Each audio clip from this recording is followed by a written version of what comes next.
la question du secteur privé lucratif. Bon, il ne s'agit pas là pour moi de donner tous les arguments pour ma commission d'enquête, mais j'aimerais quand même que tout le monde prenne conscience du grave problème qui s'est constitué ces dernières années, donc non seulement par le développement du secteur privé lucratif, mais aussi et surtout par la concentration de ce secteur dans quelques entreprises de crèches. Vous savez que c'est 4 entreprises qui détiennent les 2/3 des places de crèches dans le privé lucratif.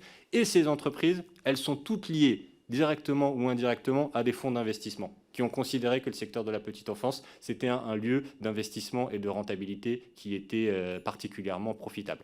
Quand on décrit tout ça, excusez-moi, mais le parallèle avec ce qui s'est passé dans les EHPAD privés Orpea et Korian saute aux yeux. Voilà. On a un sujet sur un secteur, que ce soit les personnes âgées ou la petite enfance, qui ne devrait pas être exposé à la recherche de profit, à la recherche de rentabilité, parce que sinon, ça crée de graves problèmes. Parce qu'on ne peut pas à la fois additionner la vulnérabilité des publics comme les jeunes enfants avec la recherche de profit. Les deux, ça fait un cocktail explosif. Des publics vulnérables et de la recherche de profit, ça fait des dérives. Et malheureusement, c'est ce qu'on rencontre dans le privé lucratif. Donc encore une fois, j'espère qu'on pourra se retrouver pour voter favorablement au lancement de cette commission d'enquête et qu'on pourra travailler ensemble à empêcher ces dérives.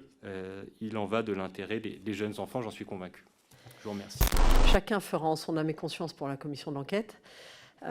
Pour ma part, le sujet privé lucratif est en partie traité déjà dans ce rapport. Je ne sais pas si vous avez eu le temps de le lire depuis hier, et je comprends que vous n'avez pas eu le temps, parce qu'on l'a eu tard, et je m'en excuse. Mais en tous les cas, il y a quand même une partie qui est traitée. Vous faites le comparatif avec les EHPAD et ce qui avait été dit. La grande différence entre le moment où le scandale des EHPAD est sorti et ici, c'est que les livres sur les crèches, quand ils sont sortis, le rapport IGAS était déjà sorti depuis plus de 6 mois. Donc, on avait déjà les données, ce qui n'est quand même pas la même chose. Donc, aujourd'hui, refaire une commission d'enquête pour aller sur la même chose que ce que nos collègues sont en train de faire, c'est un choix. Et je pense qu'il vaudrait mieux, peut-être, trouver ce qu'il y a besoin de bouger au niveau législatif et essayer de le pousser, plutôt que d'aller vers une énième commission d'enquête qui va revenir sur ce qu'on sait déjà entre l'IGAS, ce qu'on vient de faire là, et qui aura peut-être juste pour but de faire un acte politique et de la vidéo. Bon, je vous confirme, j'ai lu très attentivement ce rapport. J'ai fait ça tout à l'heure pendant ma pause déjeuner, et c'était très instructif. Non, plus sérieusement, sur la question du privé lucratif, qu'on se comprenne bien, j'ai bien conscience que dans ce rapport, il y a toute une série de préconisations qui visent à davantage réguler le secteur et qui, de fait, vont impacter ceux qui tirent le plus sur la corde et donc vont impacter en priorité le privé lucratif. Donc ça, j'en ai conscience et c'est quelque chose qu'on partage. J'ai essayé de le dire rapidement dans mon précédent propos. Là où je dis que, on va dire, ça n'a pas été creusé, si j'utilise cette formule, c'est sur la spécificité du secteur privé lucratif, au moins sur 2 choses, l'utilisation de l'argent public et la stratégie financière de ces groupes. Sur l'utilisation de l'argent public, Madame la Présidente Goulet, vous m'avez dit tout à l'heure, à la différence des EHPAD, il y a eu un rapport de l'IGAS qui fait que maintenant on sait. Alors, à mon tour de vous accuser de ne pas lire complètement les rapports, non, je plaisante, le rapport de l'IGAS, ce qu'il dit sur l'utilisation de l'argent public, c'est qu'on ne sait pas, justement.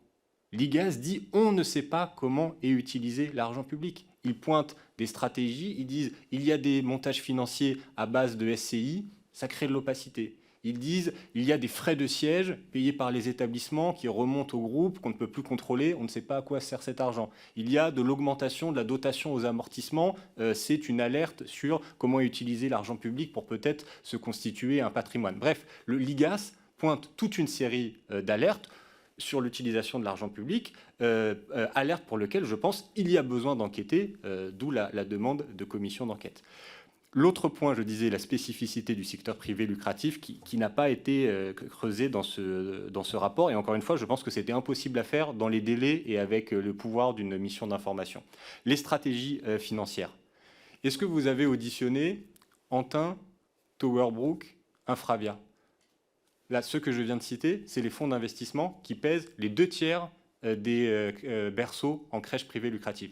Vous avez vu la Fédération française des entreprises de crèche, qui est le lobby des crèches privées. Donc, je ne doute pas une seule seconde que vous n'avez fait preuve d'aucune naïveté quand vous avez discuté avec eux. Ce n'est pas ça mon accusation. Mais je dis juste, vous avez discuté avec le lobby. Vous n'avez pas discuté avec les actionnaires et vous n'avez pas pu leur poser des questions comme par exemple, quelle est votre stratégie financière?